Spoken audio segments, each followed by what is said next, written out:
They wanted me to disappear quietly. They wanted me to take my modest little life, my mediocre choices, and my beneath-us husband and simply vanish from their world without making a scene. For a long time, I almost did exactly that. My name is Willa, and I grew up in a house where love was conditional and silence was currency. My mother's family, the Hargraves, had a very specific idea of what success looked like. It looked like country club memberships. It looked like a husband with a law degree or a medical license. It looked like a daughter who married well and reflected well and never ever embarrassed anyone at the dinner table. I was the daughter who did none of those things. When I was 26, I met a man named Seth at a farmer's market in Austin on a Saturday morning when I was buying tomatoes, and he was arguing politely with a vendor about the difference between heirloom and beefsteak varieties.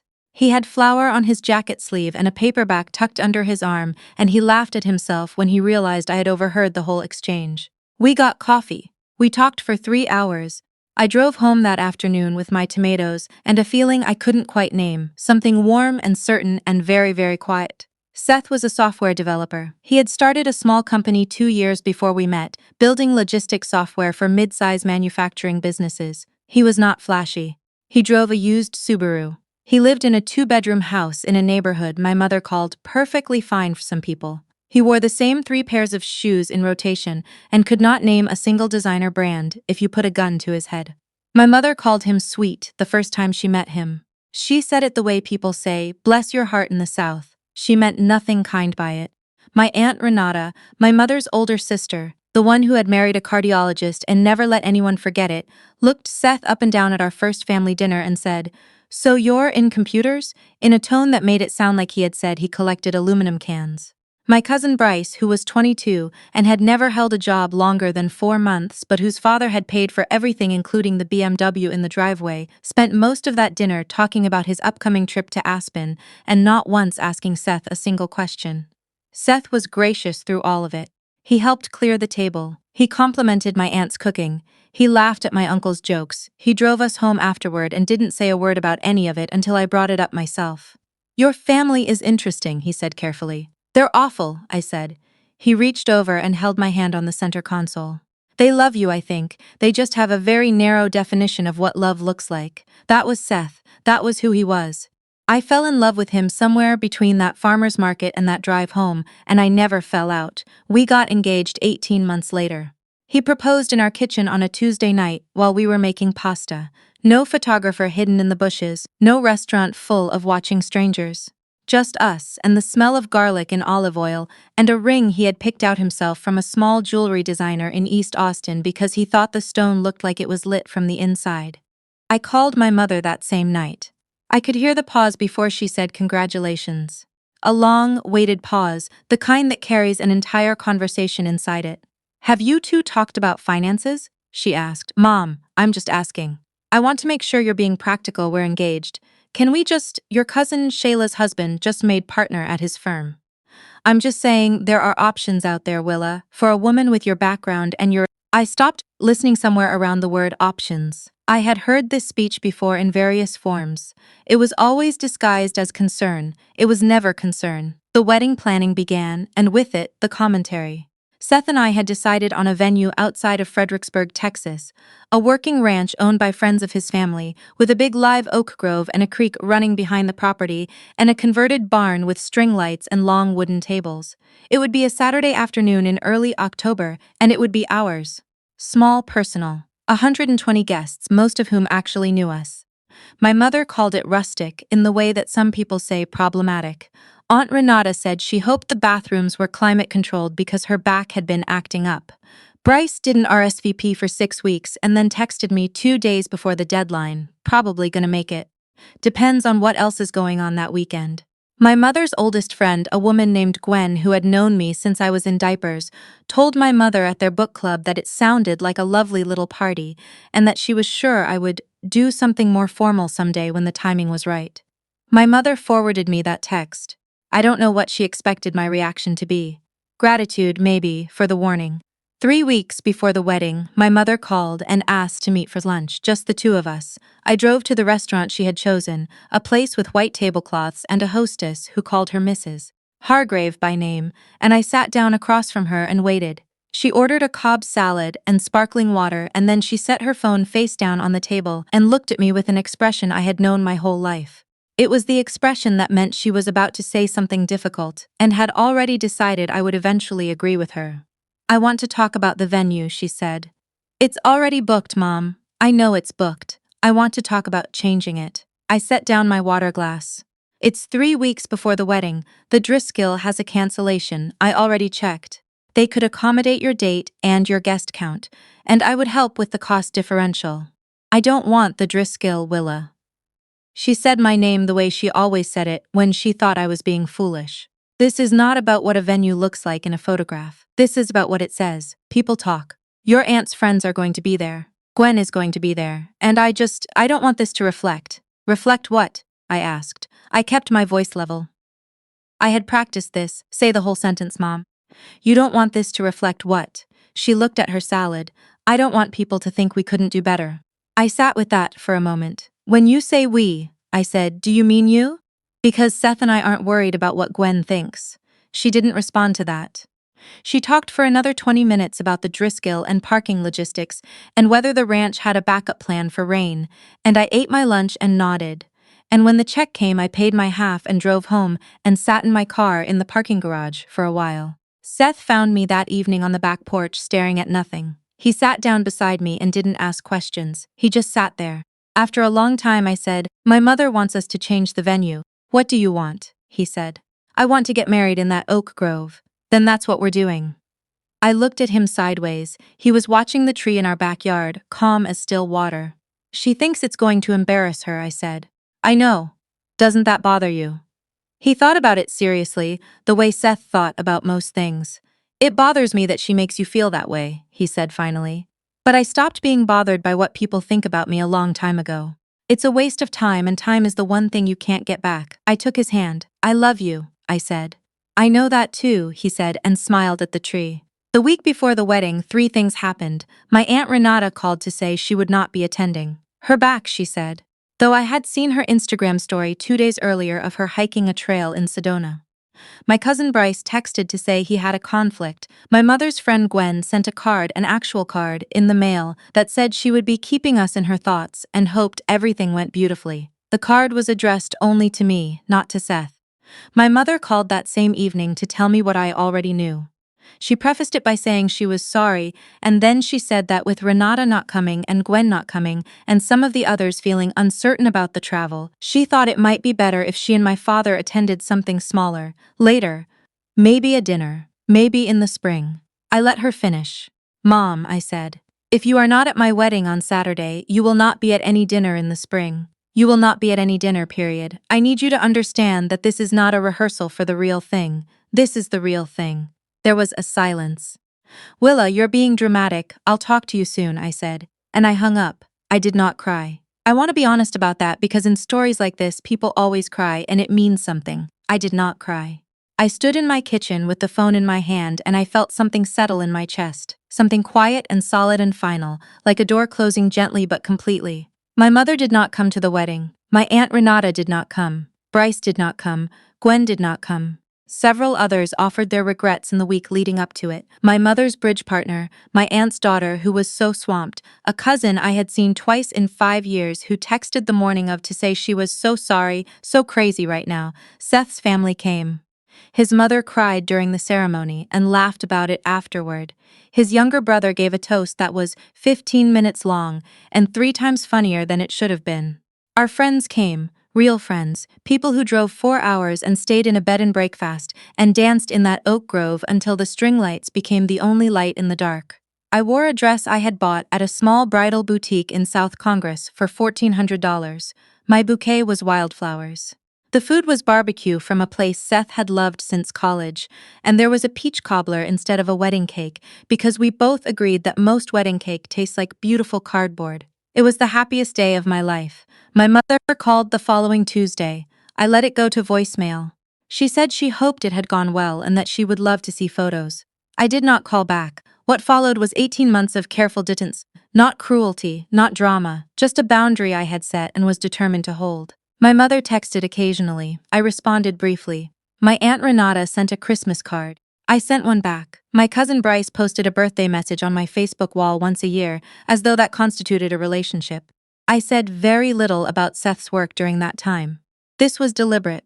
The truth was that in the year after our wedding, Seth's company had begun to grow in ways that even Seth had not fully anticipated. He had spent the previous 3 years building a niche product, but a partnership with a regional logistics giant in Dallas had opened a door that led to another door. That led to a series of conversations I was only partially present for, because I was teaching second grade at an elementary school in Cedar Park, and by 7 in the evening I was usually asleep on the couch, with a stack of ungraded papers on the coffee table. I knew the company was doing well. I did not know the full shape of it. Seth was not a man who led with numbers. He led with problems he was trying to solve and people he was trying to help, and the revenue was a side effect of that, not the point. It was his CFO, a woman named Bart, short for Bartholomew, she insisted, a name she had inherited from her grandfather and wore like a badge, who sat me down one afternoon in Seth's office and said, "Do you know what the projected valuation is for the Series B?" I said I knew it was significant. She looked at me with the particular patience of someone who is very good with numbers and is trying to locate the right place to begin. "The current projection," she said, "is $1.2 billion. I stared at her. "That will likely move," she said. "Upward." I drove home that afternoon and sat in the driveway for a very long time. When Seth got home, I was still at the kitchen table with a cup of cold coffee in front of me. "Bart told me," I said. He sat down across from me. He looked like himself. He still looked like the man with flour on his jacket at the farmer's market. "I kept trying to figure out when to bring it up," he said. "It always felt like the wrong time. Then it kept changing. Does it feel real to you?" I asked. He thought about it. "Honestly? Not really. The problems I'm solving feel real. The people I work with feel real. The number feels like something that happens in a spreadsheet somewhere." I almost laughed. I put my face in my hands instead. "Seth," I said. "Yeah, my mother didn't come to our wedding because she thought you weren't successful enough." He was quiet for a moment. "I know," he said. "What do we do with that?" He reached across the table and put his hand over mine. "Nothing," he said. "We don't do anything with it, we keep living."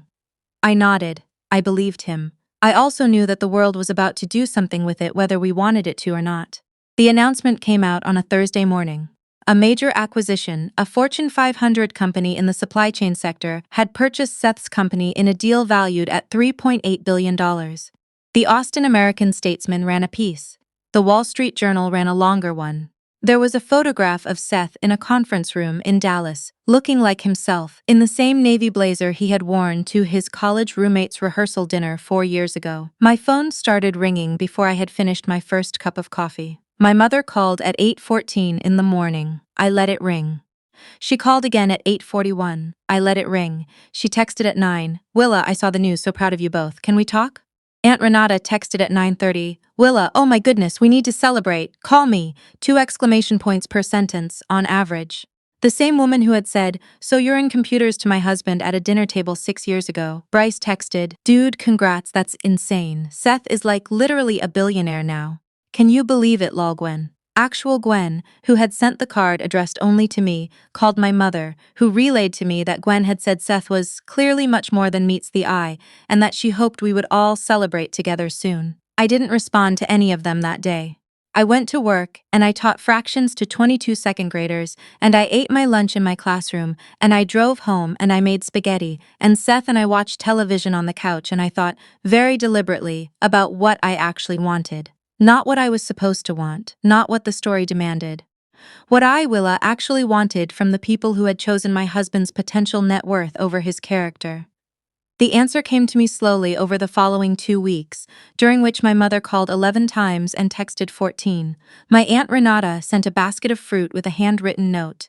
Bryce sent a Facebook message, then an Instagram DM, then inexplicably a LinkedIn request. My mother's friend Gwen sent another card, this one with a return address that I now recognized as pure performance. My mother came to my school.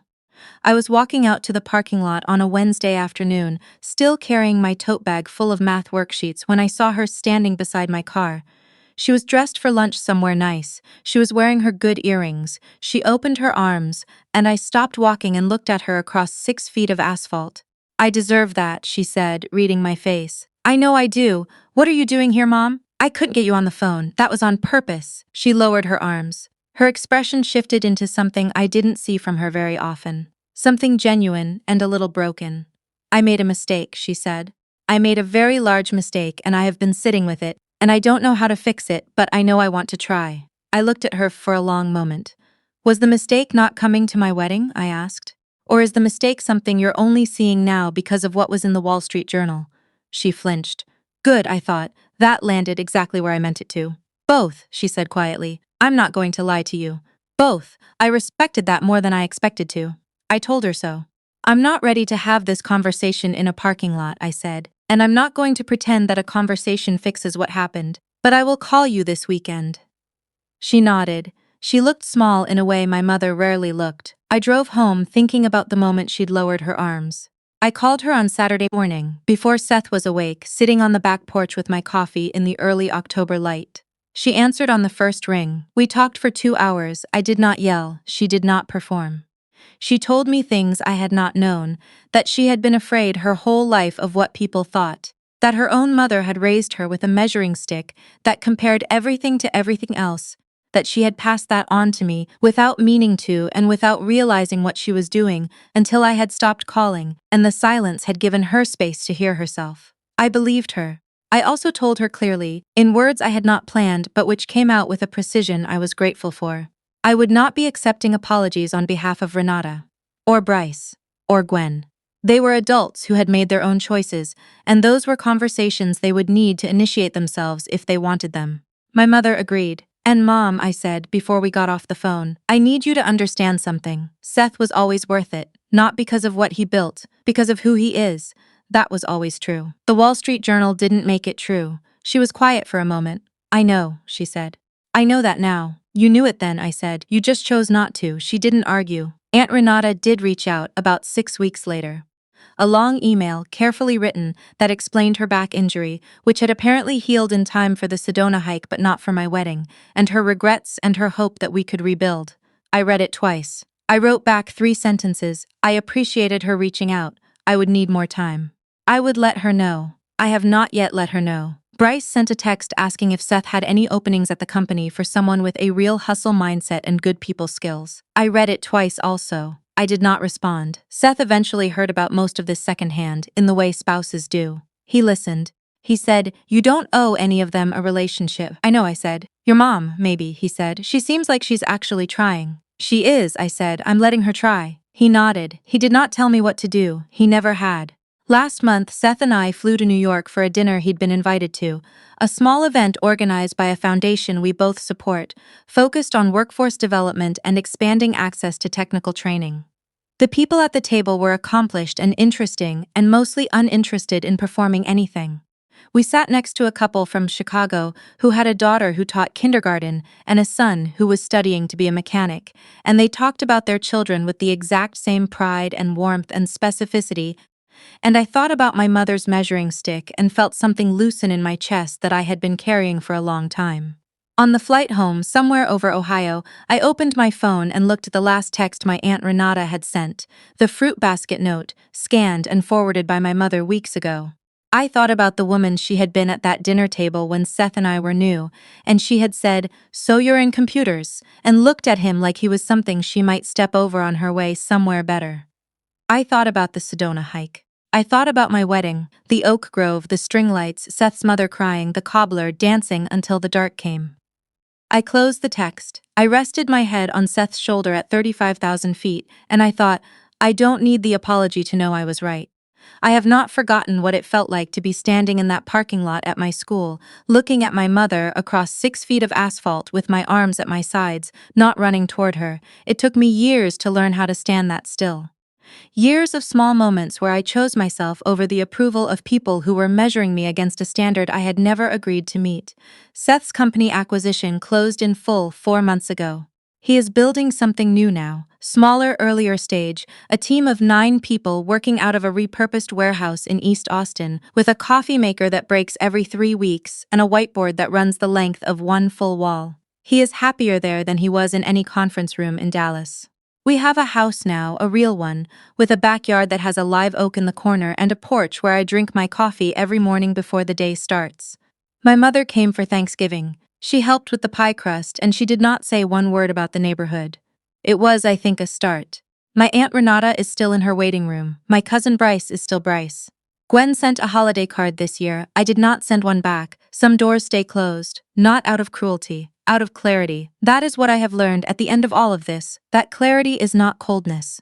That knowing what you will not accept is not the same as knowing nothing about forgiveness. That you can leave a light on for one person and board up the window for another, and both choices can be correct at the same time. I stood in that oak grove on a Saturday in October, and I married the man who argued about tomatoes and drove a used Subaru and never once asked my family for their approval, and I was exactly where I was supposed to be. I just had to be willing to stand there without them.